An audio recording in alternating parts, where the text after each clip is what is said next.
I found a journal in a hotel room, and the last page was about me. I never thought a hotel stay would turn into the most terrifying week of my life. Honestly, I'd always thought of solo trips as relaxing, a chance to disconnect, catch up on some reading, maybe binge watch a few shows without judgment. But this one, from the moment I set foot in the lobby, something felt off. And it wasn't the kind of off you can shrug off with a cup of coffee or a polite smile. It was subtle, creeping, the kind that lingers in the back of your head, whispering that things aren't as simple as they seem. I had booked a small, quaint hotel on the outskirts of the city. It wasn't in any guidebook or on the usual travel blogs, and maybe that should have been my first warning. The exterior was charming in a rustic, old-fashioned way, faded bricks, ivy crawling up one corner of the building, a sign that swung slightly in the wind. Inside, the lobby smelled faintly of wax and lavender, like someone had tried to preserve a memory of comfort decades ago. The receptionist, a woman in her late 50s with a warm but tired smile, handed me a brass key with a small, neatly polished tag, room 204. "Enjoy your stay," she said, her voice soft, almost a whisper. "And don't mind the little quirks. This place has a way of surprising people." I laughed nervously, thinking it was just her way of making the hotel sound charming. I had no idea how literal she was being. The elevator creaked as I rode it up, and when the doors opened, I was greeted by a narrow hallway with faded wallpaper, the kind with tiny floral patterns that had seen better decades. I reached room 204, slid the key into the lock, and stepped inside. The room was small but cozy, a king-size bed, a wooden dresser, a nightstand on either side, and a single armchair by the window. Sunlight filtered through sheer curtains, casting soft light across the floor. Nothing seemed amiss. I set my bag down, glanced around, and that's when I saw it. A journal, leather-bound, worn, the edges frayed as if it had been handled countless times. It was placed neatly on the nightstand, almost as though someone had left it there deliberately. My first thought was that it was a complimentary guest book, some old hotel tradition, but the leather looked antique, the kind you don't just find in a hotel gift shop. I picked it up, running my fingers across the cover. There was no name, no logo, nothing, just the smell of old paper and ink. Curiosity got the better of me. I opened it. The first page was blank, clean. The second page, however, was different. The handwriting was tight, precise, almost obsessive in its neatness. It began with a date, though it wasn't clear which year, and a description of a guest who had stayed in the room. At first it seemed mundane. Guest arrived early in the morning, carrying a small brown suitcase, sat by the window, watched the street below. I flipped the page. Another entry. Laughed loudly over the phone, clearly happy about something trivial. Hair slightly unkempt, shoes scuffed at the toes. I raised my eyebrows. Someone had meticulously recorded the behavior of random guests. It was weird, yes, but harmless. Maybe the hotel owner had a bizarre hobby. I continued reading, scanning more entries. Some were detailed observations of mundane behavior, people brushing their teeth, reading a newspaper, arguing on the phone. Others were stranger. The writer seemed to notice things most would consider private, not just the external, but subtle details.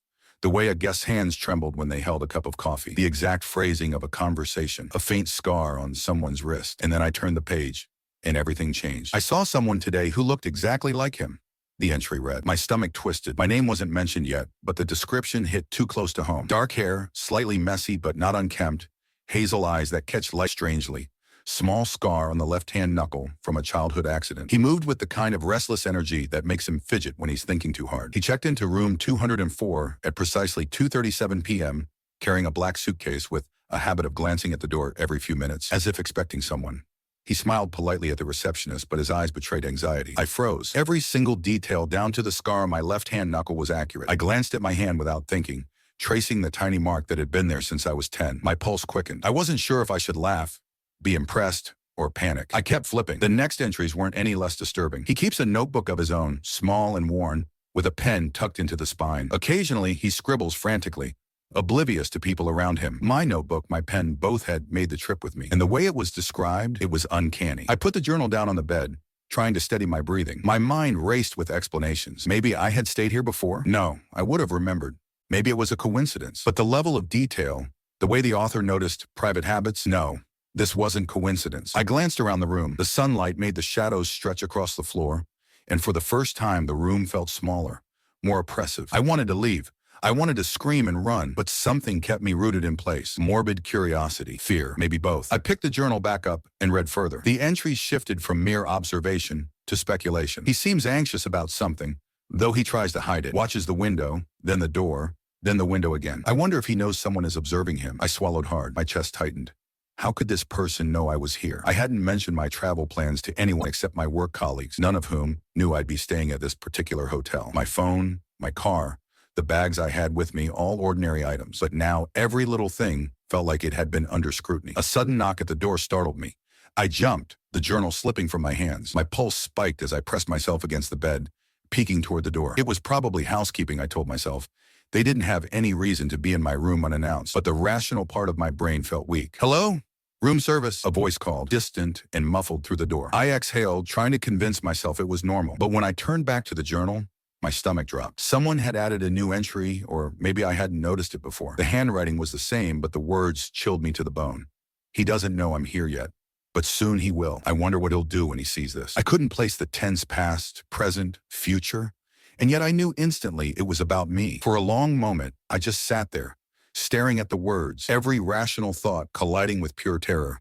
The logical part of me screamed this had to be a prank, or maybe some strange art project, or even a leftover piece of fiction the hotel left for guests. But the other part, the part that felt the hair on the back of my neck stand on end, whispered that this was deliberate. Someone had been waiting for me, watching me, and they knew I'd find this. I spent the next hour going over the journal obsessively. Every page I flipped seemed to anticipate my thoughts, almost as if the author knew I'd question their work. There were descriptions of me brushing my teeth, adjusting my tie, sipping coffee, all things I had done in this very room since arriving. At one point, a page even described me picking up the journal for the first time. My hands shook as I read it, and I had to put it down. I tried to call the front desk, reasoning that maybe the receptionist could explain it. Maybe it was some elaborate marketing gimmick. But every time I picked up my phone, it felt like the journal was watching me, predicting my actions before I even dialed. I didn't. I couldn't. The fear of confirming the author's presence was too much. By evening, the sun had dipped below the horizon, and the room was bathed in shadow. I couldn't leave. Not really. Every instinct screamed to get out, to run, but my curiosity, that stupid, dangerous curiosity, chained me to the bed. I had to know. I had to read. And so I did. The next entry I found was the most disturbing yet. He thinks he's alone, but he's not. Every movement is being observed, every thought anticipated. I've been here before. I've waited for him.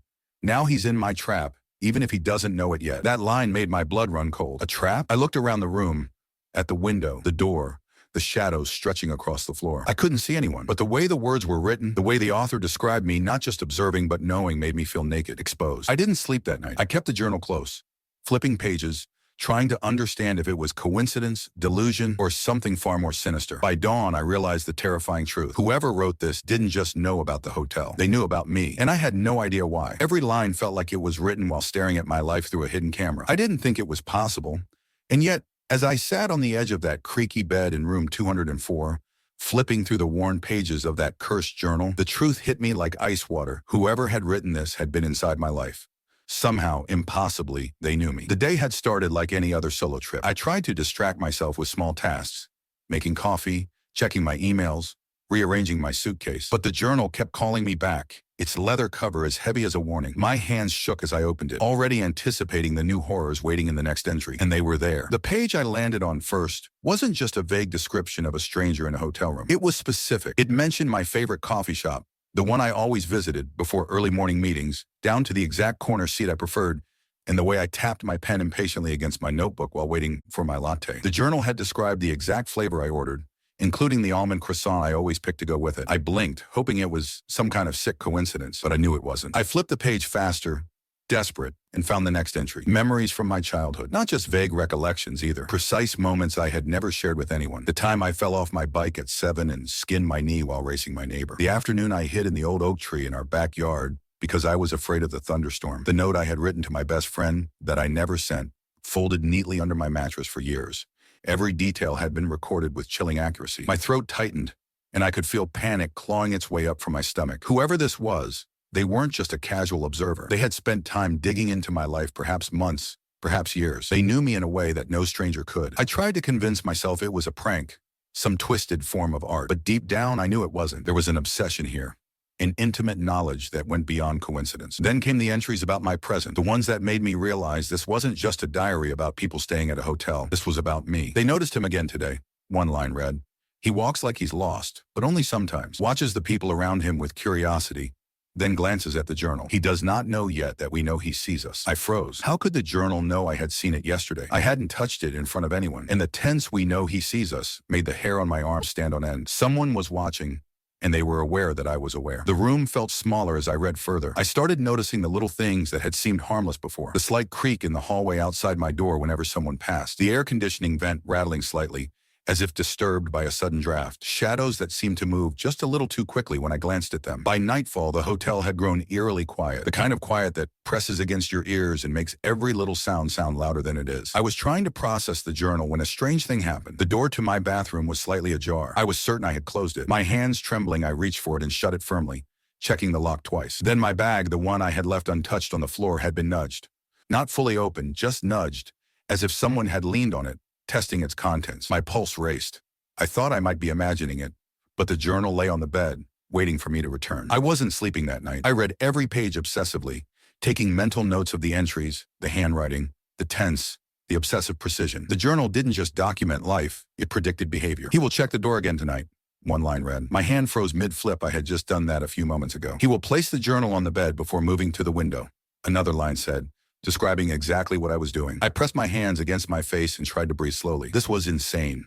It had to be insane. Maybe I was overreacting. Maybe I had walked into a story someone had left behind for artistic purposes. But even the idea of coincidence was fading fast. By the next morning, I was on a mission. I needed answers. I needed context. I left room 204 only briefly, walking the hallways, trying to find anyone who might know something, the staff, the guests, anyone. But the hotel seemed empty, or at least eerily detached. People moved like ghosts, polite but distant. I asked around about the journal, about previous guests, about anything unusual in the hotel's history. Everyone shrugged politely. "It's an old place," the receptionist told me again, her smile strained. "Strangers come and go.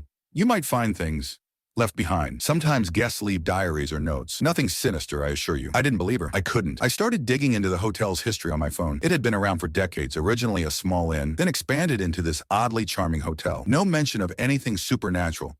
Nothing about missing guests or odd occurrences. But every story I read had one thing in common: vague mentions of guests who claimed the hotel felt alive, as if it was watching them. I laughed nervously at that, pretending to dismiss it, but the thought lingered. Back in my room, more entries awaited me.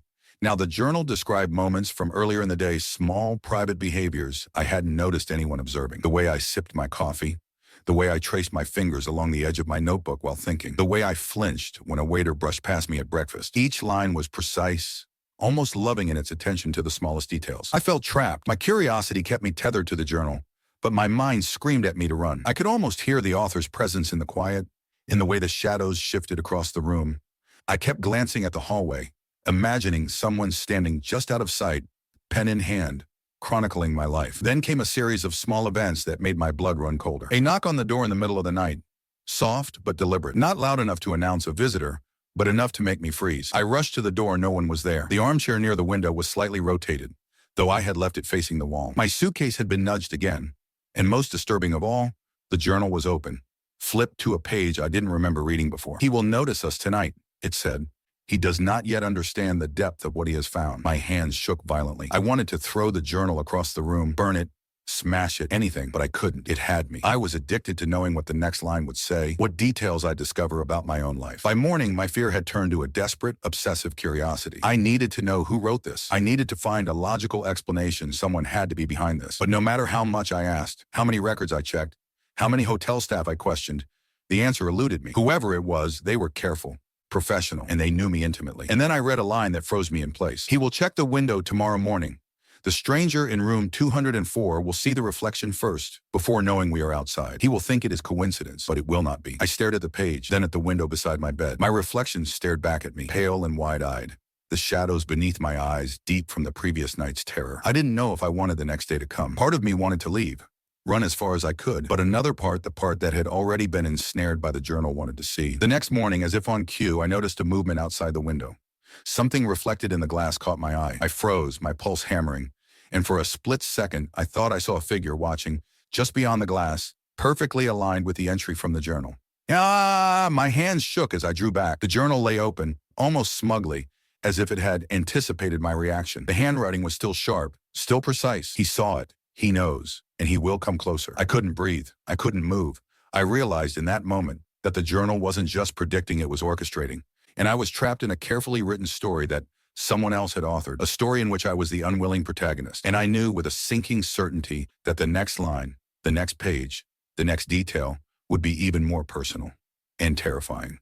I realized the person writing the journal wasn't just watching me. They were in my life. I don't mean that figuratively. I mean that whoever wrote it knew me, really knew me in ways that made my skin crawl and my stomach twist. For days, I had been trapped in this hotel, reading and rereading that damned leather-bound journal, hoping to make sense of it. At first, I thought it was some elaborate prank, maybe a stalker playing games. But as I read more, as the entries grew more personal, one thought began to haunt me more than anything else. This wasn't the work of a stranger. The journal wasn't just a window into my present.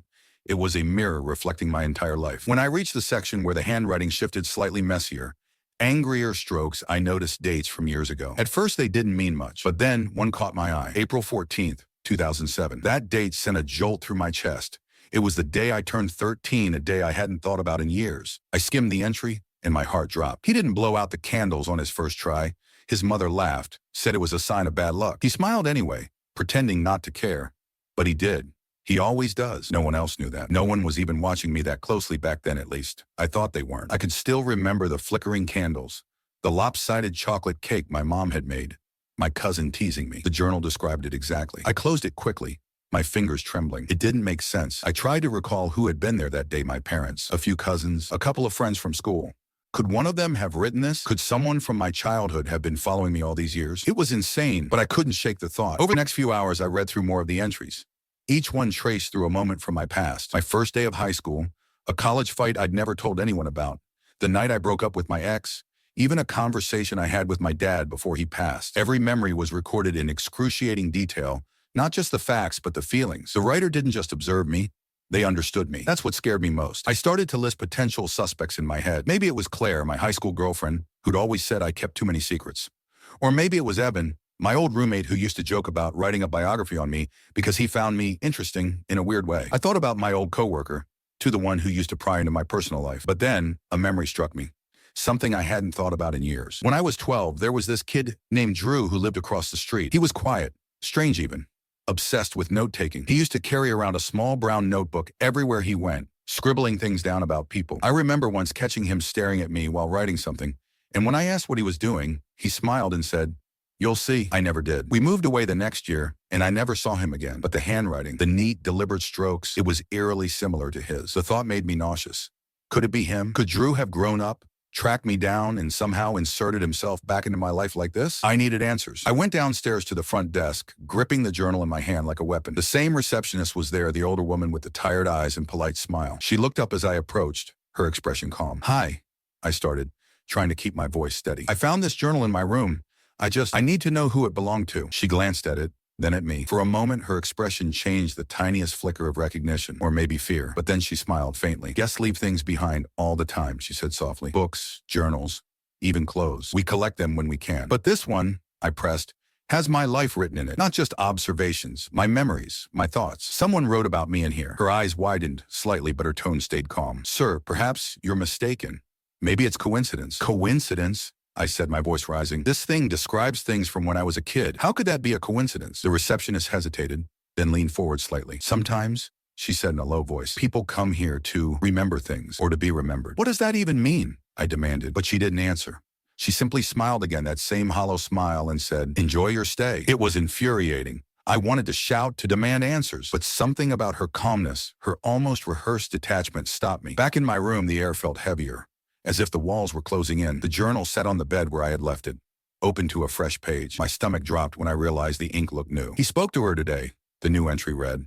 "He doesn't believe her. He shouldn't." I stumbled back, my heart pounding in my ears. I hadn't written that, and yet it had appeared while I was downstairs. There was no denying it now. Someone was here, watching, writing. I tore through the room, checking behind curtains, inside the closet, under the bed. Nothing. I even climbed onto the armchair to check the air vent empty.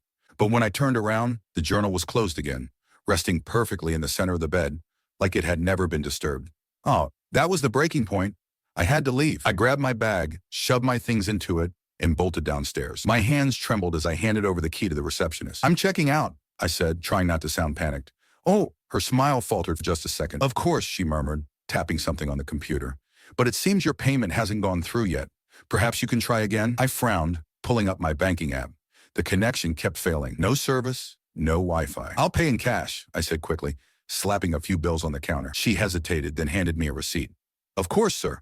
Safe travels." I turned to leave, but as I reached the door, She said something that made me freeze. Sometimes, she said softly, people who try to leave find their way back. I spun around, but she was already looking down, typing something, her expression unreadable. Outside, the air felt cold, unnaturally so. My car was parked just a few feet away. I practically ran to it, throwing my bag into the passenger seat. I jammed the key into the ignition and turned it. Nothing. The engine sputtered once, twice, then died. I tried again, and again.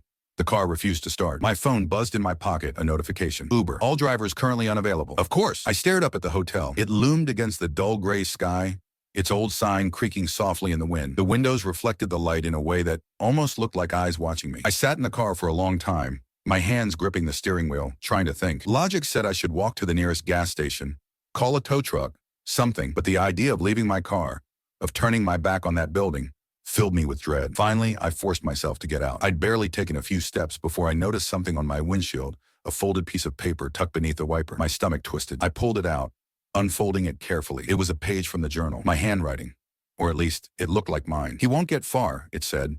He doesn't understand yet that this isn't about leaving. It's about remembering. I stumbled back, staring at it. My pulse roared in my ears. The hotel loomed behind me like a shadow I couldn't escape. And then, from one of the second-floor windows, my window, I saw movement, a figure. Someone was standing there, watching me. I couldn't make out their face, but I knew they were holding something.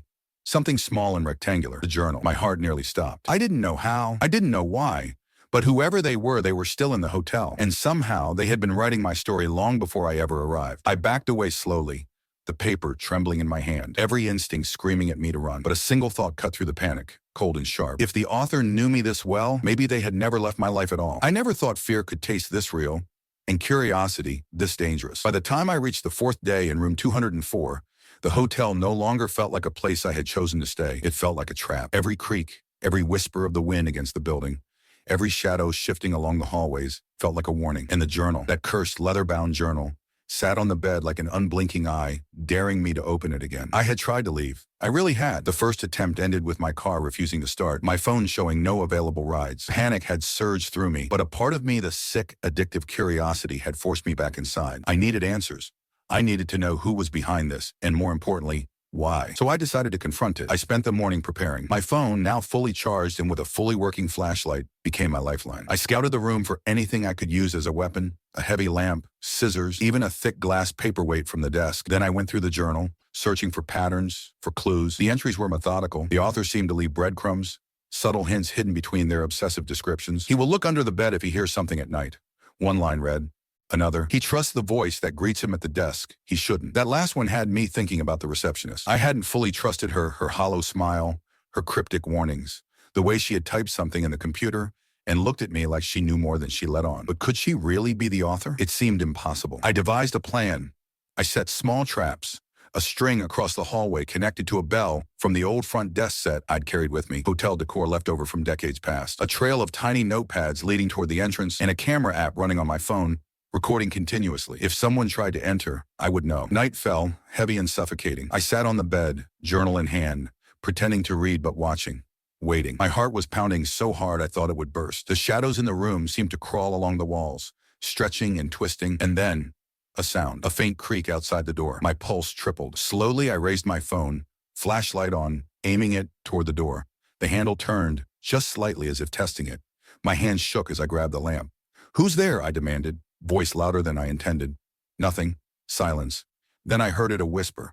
Soft, almost too quiet to catch, but unmistakable. "You shouldn't be here." The voice. It was familiar in a way I couldn't place at first. Then I remembered my childhood. That kid across the street. Drew, the quiet one. The notebook. The smile that had promised secrets. The voice that had sounded almost exactly like that when I had yelled at him all those years ago. I swallowed hard. "Drew," I whispered. My own voice sounded foreign to me. The door clicked, slowly, and then swung open, just enough for a shadow to slip inside. My trap bells didn't ring. My trail of notepads didn't move. Whoever this was, they knew every precaution I'd taken. I backed up, holding the lamp like a shield. My brain raced the journal, the entries, the memories all led here. He had been inside my life, in the shadows, closer than I ever imagined. The thought made my skin crawl. And then he stepped into the light. Drew, or at least him grown up, taller now, his face familiar but sharpened by years of something. Obsession, maybe. There was a notebook tucked under his arm. His eyes glinted with a strange mix of triumph and madness. "You found it," he said softly, almost proudly. "You read it all. You've been here, watching me? For how long?" My voice cracked. I couldn't even process it. For a long time, he said, stepping closer. You don't understand. I've always been a part of your story. You just didn't know it yet. I gripped the lamp tighter. Why? Why write all this? Why follow me? Why this hotel? His smile was almost tender, but cold. It's the only place that makes sense. Room 204. It's a hub. People come and go. But this room, it remembers. It records. And I remember too. I wanted to run. I wanted to throw everything across the room and escape, but something kept me frozen, a mix of terror and fascination. I had to know, had to see this through, even as my instincts screamed at me to get out. He reached into his coat pocket and pulled out the journal, my journal. It had been flipped open to a new page. I wasn't finished, he said. Not even close, and I needed you to see it, to understand, before it was too late. I stepped back, fumbling. Too late for what? He leaned forward, flipping a page. My stomach sank. The last entry, the one he had written just now, in handwriting so familiar it felt like a knife in my chest, described an intimate, personal moment from my life that I had never shared with anyone. Not my parents, not my friends, not even my therapist. Something private, raw, a fear I had never admitted aloud. And he knew. He had been in my life all along, close enough to know things that should have been impossible to know. And now he had orchestrated this confrontation. I lunged for the door, desperate to escape, but he was fast. He caught my arm with a grip that was firm, but not violent. His eyes were locked on mine. Don't run, he said softly. Not yet. You need to understand the story first. I shook my head, trying to break free. You're insane. This isn't a story. This is my life. You can't. And then something strange happened. He stepped aside, almost inviting me to move, but I realized the hallway outside the room was empty. No staff, no other guests, nothing. It was as if the hotel itself had become a stage, and we were the only two players left. I forced myself to calm down, taking shallow breaths. My eyes never left him. Why room 204? I asked finally. Because it holds history, he said. Every person who stays here leaves a mark. Some are forgotten, some are remembered. You were never forgettable. And I was always watching, preparing, recording. The sheer audacity of it made my head spin. Months of terror, obsession, and manipulation, all leading up to this. And yet here he was, standing in my room, calm, collected, almost expectant. I needed leverage. I needed a way out. I started edging toward the desk, eyeing the phone. I'm calling the police, I said, voice low and steady. He smiled faintly. Go ahead. They won't believe you. Not yet. And even if they did, I've planned for that too. Panic surged again. My eyes scanned the room, the lamp, the notebook, the door, the small windows. And then I saw it, a small stack of sticky notes, all neatly aligned under the journal, like breadcrumbs leading me to one thought. Knowledge is power. I grabbed the journal, flipping through it frantically. Pages detailing my life, entries predicting my actions, lines describing our confrontation even as it unfolded. The writing wasn't just obsessed, it was prophetic. He reached for it, but I held it tight. You're done. This ends now. He tilted his head, studying me. The story isn't done. Not even close. In that moment, I realized something terrifying. Even if I escaped this room, this hotel, this city, he had already embedded himself into my life through memories, through obsession, through the journal. And the last page, the one I hadn't yet read, was waiting for me. He stepped back, slowly, letting me catch my breath. You'll read it eventually, he said. You have to. And then he disappeared. I swear he didn't leave through the door. 1 second he was there, the next gone. The shadows seemed to swallow him whole. I sank to the floor, clutching the journal, shaking. I couldn't breathe, couldn't think, could barely see. But I knew the journal wasn't finished, and the last page mentioned something about me that no one else could possibly know. Something that would draw me back in, whether I wanted to be drawn or not. The obsession wasn't over, not by a long shot. I stared at the final page, and for the first time, I felt completely exposed, like someone had been inside my mind. The journal lay open on the bed before me, its worn leather cover soft under my trembling hands. I could barely breathe. Every line leading up to this moment had been a spiral into fear, into obsession, into a part of myself I didn't know existed until someone else had drawn it out and documented it with relentless precision. I swallowed hard and leaned closer, scanning the page. The handwriting was smaller here, tighter, almost urgent. And then I saw it. My name, my full name, scrawled at the top in bold strokes. Not just a reference, not just a description. My name. The words that followed made my stomach knot. They described exactly what I had been feeling, what I was thinking, every doubt, every paranoia, every small calculation I had made in my head since finding the journal. Every step I had taken, every trap I had set, every breath I had held in the dark, it was all anticipated. He will hesitate now, the journal read. He will wonder if the next page will destroy him. He will not know if he wants to read or burn it. He will not know that the truth lies between his fears and his obsession. He will read anyway. He always does. My hands shook as I read these lines, realizing how true they were. Every prediction had been correct. Every fear, every move anticipated. The person who wrote this wasn't just a stalker, they were inside my brain. Inside the way I thought, the way I reacted, the way I was. And then I saw it. A paragraph written in a different hand. The letters were jagged, rushed, desperate. It wasn't just the same obsessive chronicling. It was confessional. I never meant to hurt him, it read. I only wanted to know him, to understand him, to capture him before he disappeared like all the others. He reminds me of someone I lost. I thought documenting him would keep him here. But I see now that it has become too much. I can't stop. I can't. I froze. Someone lost? Someone this obsessed had projected my life onto a memory, a grief, a person they couldn't save. Suddenly, the journal wasn't just about me. It was about them, their guilt, their obsession, their madness. I flipped to the very last line, the one that was clearly written after all the others. Almost like a signature. You will read this and understand. You will see me, but perhaps never truly know me. And if you leave this room, if you go, I will still be there, in the corners of your memory, in the shadows of your thoughts, waiting. Remember, this is never over. I slammed the journal shut. My mind was racing. I was terrified, but somewhere beneath the fear was a spark of clarity, a plan. I couldn't let this person control me any longer. I couldn't let them hide in the shadows. I had to confront the truth, not just the journal, not just the fear, but the author. I grabbed my phone and started scanning the hotel's digital registry, the same files the receptionist had typed into the computer earlier. Names, room numbers, check-ins. Nothing immediately jumped out at me until I noticed a subtle pattern. Room 206, the one next door, had been checked in continuously by someone under a slightly different alias. Every time I moved, entries in the journal shifted. Every time I tried to leave, something blocked me. I felt a cold certainty. The author was still here, probably in room 206, observing me through the thin walls, following my every move. And now I knew I had to act. I grabbed the journal and walked toward the door, deliberately loud, knocking on room 206. I know you're there, I said, voice steady despite the adrenaline pumping through me. I know what you've done. Come out or I'm calling the police. Silence. Then a voice, low and trembling, came from the door. I didn't mean to. I pressed forward. Show yourself. Now. The door cracked open, and there he was, Drew, the kid from my past, grown into a man who had been haunting my life through this journal. But he wasn't monstrous in appearance. He was scared, fragile even, holding a stack of notebooks like a shield. His eyes darted to the journal in my hands. I thought I could keep you, he stammered. I didn't mean for it to go this far. I just needed to understand you. My heart was racing, but I forced myself to stay calm. You can't control someone like that, I said. You can't predict every move, every thought. You can't live through someone else's life without consequences. He flinched, the papers shaking in his arms. I didn't know what else to do, he whispered. I took a step closer, journal still clutched to my chest. Then you'll stop, right now. He nodded finally, almost breaking into tears. I will, I swear. I didn't relax, not fully.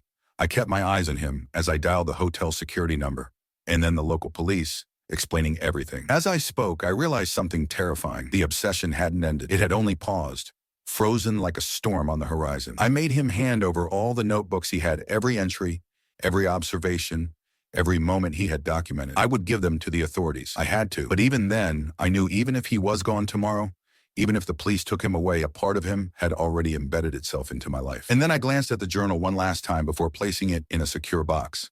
The last page caught my eye again. One line I hadn't noticed before, almost hidden in the margin.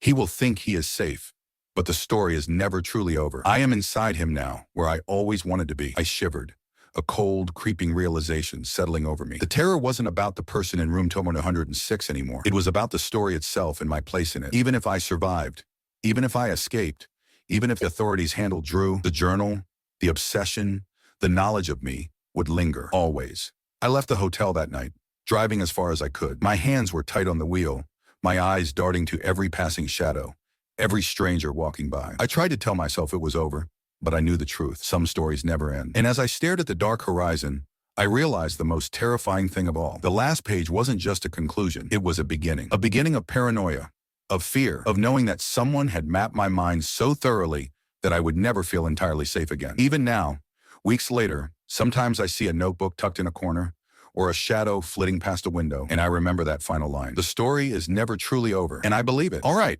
that's it for today. I hope you enjoyed the story. We have so many more amazing stories coming your way, so make sure you hit that subscribe button. Our goal is to reach 100K subscribers by the end of this year, and we'd love for you to be part of this journey. Thanks for watching, and I'll see you in the next story.